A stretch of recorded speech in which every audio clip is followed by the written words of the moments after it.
ഇതാണ് ശ്രീരാമ മഹാക്രതുസ്തംഭം എന്ന് പറയുന്ന ഒരു സ്തൂപം.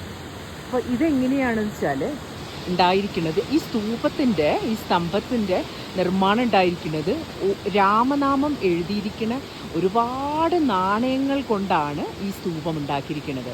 ഇതിൻ്റെ കഥ എന്താണെന്ന് വെച്ചാൽ, പണ്ട് 1941 ആ കാലഘട്ടത്തിൽ മദ്രാസ് ആ പ്രദേശത്തുണ്ടായിരുന്ന ഒരു രാജാവ് ആ ഒരു രാമായണത്തിനെക്കുറിച്ച് വളരെ അപമാനിച്ച് സംസാരിച്ചു.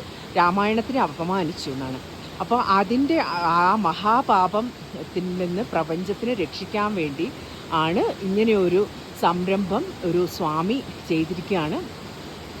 അങ്ങനെ ഒരുപാട് ആളുകൾ കൂടി ചേർന്നിട്ടുണ്ടാക്കിയ ഒരു സ്തംഭമാണ്. ഇതിൻ്റെ ഉള്ളിൽ ഒരുപാട് ഗ്രന്ഥങ്ങളൊക്കെ പ്രതിഷ്ഠിച്ചിട്ടുണ്ടെന്നാണ് പറയുന്നത്. ശ്രീരാമസ്വാമിയാണ് ഇവിടെ പ്രധാന ദേവത.